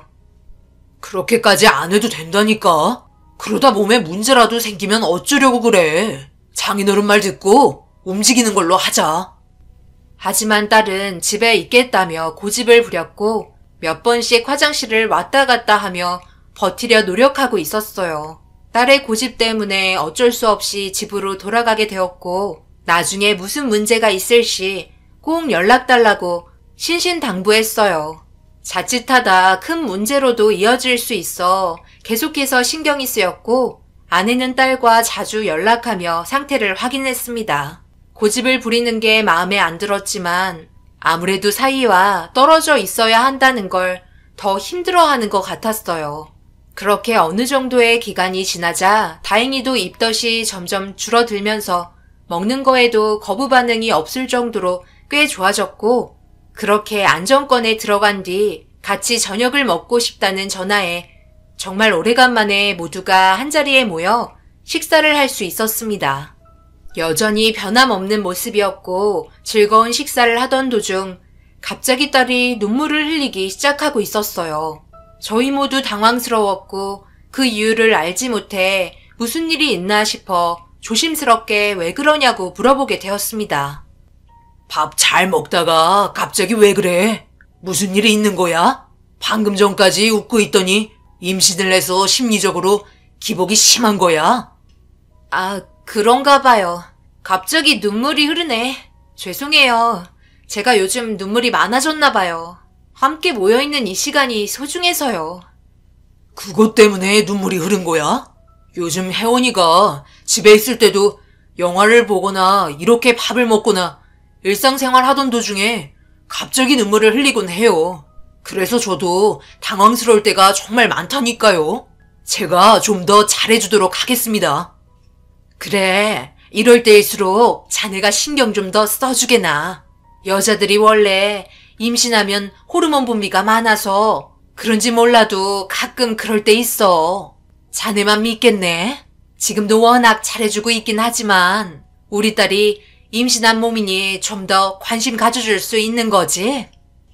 딸은 금방 진정이 되었는지 다시 웃으면서 밥을 먹기 시작했고 분위기는 다시 좋아졌어요.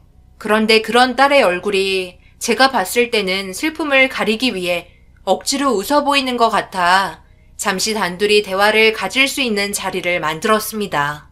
말을 하고 싶어도 하지 못하는 일들도 있기 때문에 조심스럽게 대화를 이어나갔어요. 고개를 떨구고 있던 딸은 한참을 고민하는 것 같더니만 괜찮다며 애써 웃어 보였고 딸의 얼굴을 한참 동안 쳐다보고 있던 저는 확실히 느낌이 좋지 않았습니다. 하지만 딸의 속마음을 꺼낼 수는 없었고 혼자서만 앓고 있는 문제에 답답하기만 했어요. 끝까지 숨기려고 하는 게 아무래도 사위나 아니면 안사돈에게 문제가 있어 보였습니다. 그래서 울먹거리는 딸의 손을 잡으며 다시 물어봤어요. 네가 말을 해줘야 아빠가 해결하지 못하는 문제들을 정리해주지. 혼자 속으로만 썩히고 있으면 좋아지는 건 하나도 없다. 송서방이 너한테 무슨 잘못을 한 거니? 안사돈이 시집살이 시키던? 괜찮으니까 아빠 믿고 말해봐. 지금 당장은 말할 수 없어요. 저도 생각할 시간이 필요하고 섣불리 얘기했다가 되려 제가 당할 수도 있을 것 같아서요. 당하다니? 그게 무슨 말이야? 심각한 문제인 거야? 그럼 일단 송서방이나 안사돈 둘 중 한 명과 연관이 되어 있는 거니? 딸은 제가 하는 질문에 대답을 하지 않았어요. 그저 고개만 떨구고 있을 뿐 입을 꾹 닫고 있었습니다. 어쩔 수 없이 딸이 말해주고 싶을 때까지 기다려줄 수밖에 없었습니다. 하지만 그때부터 저는 색안경을 끼게 되었고 사위의 행동들을 유심히 지켜보며 문제 삼을 만한 행동들을 하는지 의심이 되더라고요. 안사돈이야 따로 만날 수가 없으니 제 딸에게 어떤 행동을 하는지 알 수 없었고 모든 걸 확인할 수 없는 상황이 답답하기만 했습니다. 어느 정도의 시간이 흘러도 딸의 얼굴은 변함이 없다는 걸 확인하면서 저도 도저히 그냥 있을 수는 없어 심부름꾼을 고용해서 사위와 안사돈에게 사람을 붙였어요. 그렇게 며칠 간격으로 저에게 들어온 자료들을 살펴보며 동태를 살피기 시작했습니다. 각종 사진들과 녹음 내용들, 그리고 이동 동선 전부를 살펴보며 문제가 될 만한 행동들을 하는지 지켜보기 시작했어요. 그렇게 한참 동안 받은 자료들에는 딱히 잘못된 문제점들을 발견하지 못했고, 사위는 일과 집밖에 몰랐고 안사돈은 집에 있다가 가끔 자기 볼일을 보거나 제 딸의 집에 찾아가는 것 외에는 딱히 눈에 띌 만한 행동을 하지 않아 제가 예민할지도 모른다고 생각하려던 찰나 문자 한 통 오는 소리가 들렸고, 그 사진 한 장은 충격적인 장면과 동시에 저를 너무 괴롭게 만들었어요. 핸드폰을 쥐고 있던 손은 부들부들 떨리기 시작했고 엄청난 분노가 차오르고 말았습니다. 횡단보도 건너편에서 딸이 한쪽 손은 허리를 움켜쥐고 다른 한쪽 손은 장바구니를 들고 있었는데, 길 반대편에서 사위와 안사돈과 의문의 여자가 함께 지나가고 있었고, 의문의 여자는 둘에게 팔짱을 끼고 있는 장면이었어요. 서로를 바라보며 웃고 있는 모습과 그걸 지켜보던 딸의 얼굴은 슬픔이 가득했습니다. 딸이 그동안 괴로워하고 갑자기 눈물을 흘리고 있었던 건 아무래도 사진 속 여자 때문에 그런 것 같았어요. 100% 바람이라고 확신할 수 있었고, 딸은 뱃속에 있는 아이 때문에 어떻게 해야 될지 혼자서 앓고 있었다는 걸 알 수 있었습니다. 그때부터 심부름꾼들에게 더 많은 돈을 지불하며 한시도 놓치지 않도록 감시를 붙였고, 모든 행동들은 전부 보고를 받았어요. 그렇게 알게 된 의문의 여자는 놀랍게도 딸이 살고 있는 신혼집 건물에 살고 있다는 걸 확인할 수 있었고, 그곳을 사위와 함께 들어가는 것도 확인하게 되었습니다. 의문의 여자에게도 사람을 붙여 확인을 하자 엄청난 사실을 알 수 있었고, 더 이상은 가만둘 수 없었어요. 딸과 사위가 살고 있는 바로 위층에 자리를 잡고 살고 있었고, 그걸 알게 되니 피가 거꾸로 쏟을 정도로 정신을 붙잡을 수 없었습니다. 그래서 딸이 입덧을 하고 있을 때 저희 집에 가자고 했을 때도 가지 않으려 했던 게, 아마도 그 여자가 자기 집에 들어오게 될까봐 그게 싫어서 버티고 있었던 것 같았고, 이 문제를 제가 정리할 수 있을지 걱정이 되었어요. 딸의 뱃속에 있는 아기는 뭔 죄이길래 이런 정신 나간 행동들을 하고 있는지 이해할 수 없었어요. 저는 의문의 여자가 있는 집에서 그녀가 오기만을 기다렸고, 한참 뒤에 그 여자가 엘리베이터에서 내려 문을 열고 들어가려는 순간 의문의 여자를 붙잡아 현관문으로 끌고 들어갔어요. 비명을 지르며 누구냐고 소리치자 사위의 이름을 대며 장인어른이라고 말을 했고, 제 정체를 말하자 흠칫 놀라더니 당황스러운 표정으로 고개를 돌려 시선을 회피했습니다. 지금 그쪽이 제 사위와 만나고 있다는 걸 한두 번 본 게 아닙니다. 가정이 있는 집안이고 제 딸은 뱃속에 아기까지 있는데 가정 파탄 내려고 작정했나요? 벌써 제 딸은 그쪽이 자기 남편이랑 만나고 있다는 걸 전부 알고 있는데요. 그래서 어쩌라고요? 뭘 어떻게 해주면 좋을 것 같은데요? 불만이 있으면 그 당사자가 오라고 하면 되는 거 아닌가요? 뭔가 착각을 하고 계시는 것 같은데, 저는 바람을 피우는 게 아니라 사랑하는 남자를 만나고 있는 것 뿐이라고요. 이쪽으로 이사 온 것도 일부러 그런 건데요. 제가 사랑하는 남자를 쟁취하기 위해서 가정 파탄 내려왔어요. 그러니 그쪽이 저를 협박하거나 뭘 하려고 해도 저는 절대 굽히지 않을 거고 그 사람을 내 남자로 만들 거예요. 그럼 이것도 잘 아시겠네? 저는 벌써 어머님의 사랑을 듬뿍 받고 있다는 걸요. 제가 먹고 싶다는 음식 맨날 싸주시는데요. 그리고 싸다 남은 음식은 아래층에 있는 그쪽 따님 입에 들어가는 거고요. 벌써 상황은 끝났고 더 이상 발버둥 쳐봤자 좋아지는 건 단 하나도 없어요. 그러니까 그 말은 둘이서 살림을 차리겠다는 말인가요? 제가 이렇게 찾아왔는데도 그렇게 한다는 거죠? 후회하지 않을 자신 있으세요? 그쪽이 얼마나 대단한 사람인지는 잘 모르겠지만 후회하지 마세요. 제 딸에게 눈물을 흘린 대가 똑똑히 치러 드릴 테니까 그때 가서 애연을 해도 절대 용서해주지 않을 겁니다. 아시겠어요? 저는 그곳에 오래 있다가는 혈압이 올라 쓰러질 것 같다는 생각에 뒤돌아 밖으로 나가려고 하는데 현관문 비밀번호 누르는 소리가 들렸고 문을 활짝 열며 그 여자의 이름을 부르면서 밝게 웃는 얼굴과 마주하게 되었고 저는 그 자리에서 사위의 얼굴에 주먹이 날아가고 말았어요. 아래층에는 자기 아이를 가진 제 딸이 기다리고 있는데 바로 위층에서 다른 여자와 또 다른 사랑을 나눈다는 게 더 이상 용서되지 않았습니다. 더군다나 제 두 눈으로 확실한 장면을 봤기 때문에 더 이상 가만히 있을 수는 없었어요.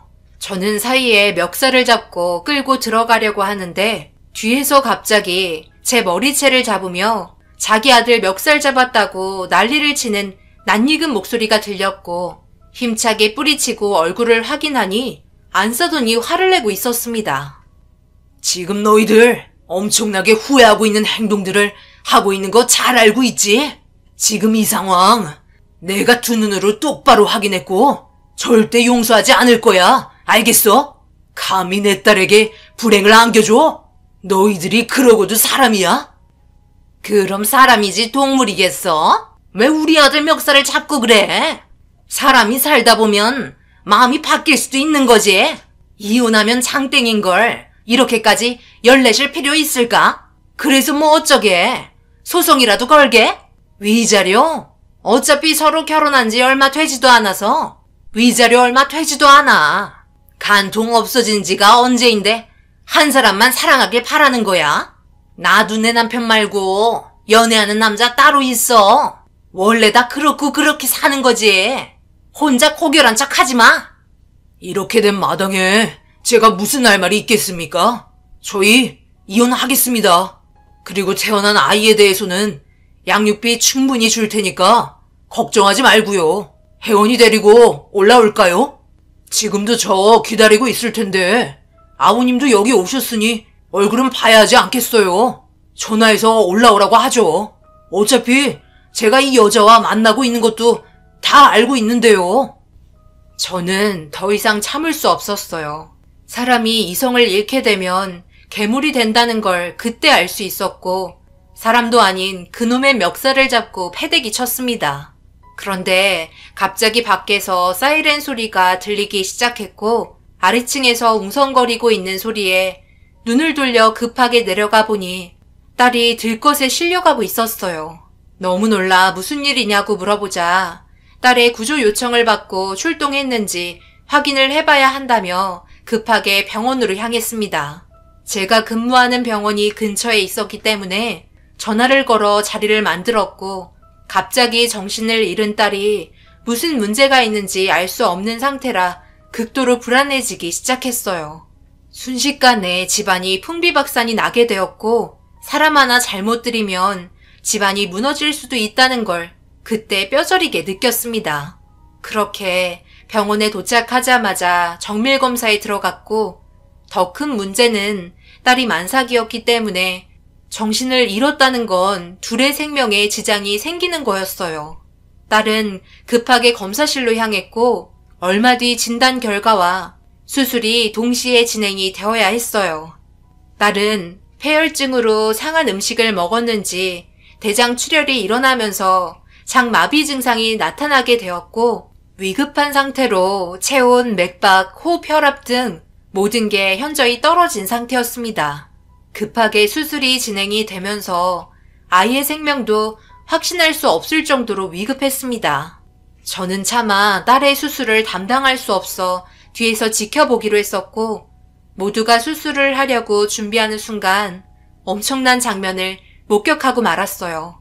원활한 수술을 위해 산부복을 들쳤는데 피부가 시퍼렇게 보이기 시작했고 이 문제는 세균이 혈류를 따라 돌아다니면서 혈압의 저하로 인해 신체 말달에 공급되는 혈액량이 현저하게 떨어지면서 딸의 배에 주변에 변화가 일어나고 있었습니다. 의사들 모두 충격에 휩싸였고 심각한 상태까지 왔다는 걸 알 수 있었어요.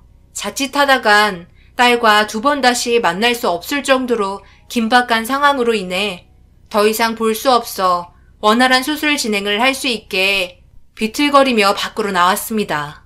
급성 상태로 보이는 폐혈증이라고 쇼크가 동반이 되면 짧은 시간 내에 세상을 떠날 수 있을 정도로 매우 높은 수준까지 오게 된 상태였습니다. 제 딸을 수술하는 의사들을 믿고 맡길 수밖에 없었고 쉬지 않고 제발 살려달라고 애원했어요. 그렇게 대수술이 진행이 되었고 아내에게도 연락을 취해 딸의 상태를 알렸습니다. 병원에 오자마자 오열을 하며 힘들어하는 모습에 진정을 시켜주려 했지만 아내는 결국 딸이 위급하다는 상황 때문에 실신을 하고 말았어요. 얼마의 시간이 흘렀는지 오랜 수술 끝에 담당 의사가 걸어 나왔고 떨리는 목소리로 수술 결과에 대해서 물어보자 다행히도 수술은 잘 끝났지만 안타깝게도 아이는 세상을 떠나고 말았다며 고개를 숙인 채 힘든 몸을 이끌고 돌아갔습니다. 병실에 누워있는 딸은 한동안 정신을 차리지 못했고 아내는 곁을 지키고 있었어요. 도대체 뭘 먹었길래 이 지경까지 된 건지 알 수가 없어 딸의 집에 들어갔고 냉장고에 있던 음식들을 보니 안싸돈이 만들어준 음식들 뿐이었습니다. 최근까지 먹었던 음식들과 비교하며 냉장고에 있던 똑같은 음식을 꺼냈고 안에 내용물을 확인해 보니 외관상 상해 보이지는 않았어요. 그렇다고 냄새가 역하거나 하지는 않았습니다. 하지만 음식들이 꽤 오래되었었는지 다른 음식들에서도 상한 냄새는 올라왔어요. 딸이 먹었던 간 쇠고기에서 폐혈증을 유발한 것 같았습니다. 이것 또한 안싸돈에 지실 수도 있다는 생각 때문에 위층으로 달려 올라가 문을 두드리니 벌써 나가고 없는지 아무런 인기척도 없었고 심부름꾼에게 연락을 취해 행방을 알아보자 그놈들 집에 함께 있다는 걸 확인하고 급하게 차를 몰아 찾아갔어요. 가는 동안에 어떻게 하면 이 사람들에게 복수를 할 수 있을지 오만 생각을 다하며 제정신이 아닌 상태로 운전을 하게 되었고 도착하자마자 현관문을 두드리며 당장 나오라고 소리를 치자 그놈들은 밖에 저를 바라보며 나갈 수 없다는 듯 표정을 지었고 잠시 뒤 경찰이 찾아와 제가 더 이상 접근하지 못하게 막고 있었습니다. 상황을 설명해도 경찰분들은 저를 바라보고 있는 나쁜 놈들을 보호해주고 있었어요. 피해자는 저인데도 신고를 저놈들에게 먼저 받았으니 그건 나중에 법적으로 해결하라며 더 이상의 접근을 막았습니다. 분노가 오를 대로 오른 상태에서 결국 아무것도 하지 못하고 딸이 누워있는 병실로 돌아오게 되었고 정신을 차리지 못하고 있는 딸이 너무 불쌍했어요. 잘 살아보려고 결혼한 건데 이런 일들이 벌어지니 너무 마음이 안 좋았습니다. 그렇게 다음날 아침 딸이 눈을 뜨게 되었고 아이부터 찾기 시작했지만 하늘로 떠났다는 말에 입을 꾹 닫은 채 눈물을 흘리며 슬퍼하고 있었습니다. 그래도 서로 사랑하는 사이였는데 얼굴 한번 내밀지 않는 그놈이 너무 싫었어요. 결국 제가 법적으로 할 수 있는 건 그놈들을 상대로 이혼과 이자료 소송뿐이었고 음식에 관해서는 아무런 처벌도 내려줄 수가 없었습니다. 상하기 전에 만들어진 음식이었지만 방치된 지 오랜 시간이 지나 상하게 된 거라 그놈들의 짓이라고 판정이 나지 않았어요. 결국 이런 식으로 상황이 마무리되었고 더 이상 그놈들과 만나는 일이 없을 거라 생각하며 점점 회복하고 있는 딸을 돌보면서 새 출발할 수 있도록 옆에서 좋은 말만 해주었습니다. 딸도 임신을 하고 어느 정도 배가 불러왔을 때부터 알게 된 거였고 모두가 축복해주고 행복해하는 얼굴들을 보면서 실망시켜드리고 싶지 않아 말도 안 하고 혼자서 앓고 있었다며 죄송하다는 말을 꺼냈어요. 슬퍼하는 딸을 아무 말 없이 안아주었고 한참의 시간이 지나 태어날 수 있었습니다. 그렇게 모두가 과거의 일들을 잊으려 열심히 살면서 지내고 있는데 1년이 지난 시점에 저희 병원에 위급한 환자가 들어오고 있었어요. 엄청 심각해 보일 정도의 모습이었고 교통사고를 당했다며 상황을 전달받으며 얼굴을 확인하는데 충격적이게도 저희와 원수지간이었던 그놈들이었습니다. 급하게 수술을 해야 한다며 들어오는 걸 그 순간 저는 거부를 하게 되었고 4명을 수용할 수 있는 수술실이 마련이 되지 않았기 때문에 다른 병원으로 가라고 지시를 내렸습니다. 지금 당장 수술하지 않으면 정말 큰일 난다고 했지만 저는 받아줄 수가 없었고 결국 그놈들은 다른 병원을 찾아가게 되었어요. 제 딸을 그 지경으로 만들어 놓고 저희 병원에 있는 사람들의 손으로 그놈들을 살려주고 싶은 마음이 없었습니다. 그래서 거부를 하게 된 거였고 결국 다른 병원을 찾아 떠나게 되었네요. 그렇게 한참 뒤 입원한 병원을 확인할 수 있었고 수술 진행 결과를 듣게 되니 온 가족 전부 평생 장애를 가지며 살아야 할 정도로 심각한 상태로 살아야 하는 비극을 맞았습니다. 저희 병원에서 만약 치료를 진행했다면 좀 더 괜찮은 몸 상태를 얻을 수 있었겠지만 저는 그렇게 하지 못했습니다. 개인적인 감정을 떠나 의사로서 그 사람들을 받아줬어야 했지만 제 딸에게 엄청난 상처를 준 그 사람들을 딸의 아버지로서 용서할 수 없었어요. 그리고 제 판단으로 인해 그 사람들은 제대로 활동할 수 없을 정도의 장애를 가지고 평생을 살게 되었네요. 제가 한 판단에 대해서는 후회하지 않습니다. 자신들이 한 행동들에 대해 앞으로 평생 후회하며 살았으면 좋겠네요. 제 딸과 아무런 문제 없이 살았다면 이런 결말도 오지 않았고 모두 다 행복했을 텐데 자신들이 걷어찬 거 어쩌겠어요. 벌 받아야죠. 이 글을 끝으로 제 기억 속에 그 사람들이 지워졌으면 하는 바람입니다. 제 사연 들어주신 분들 감사합니다.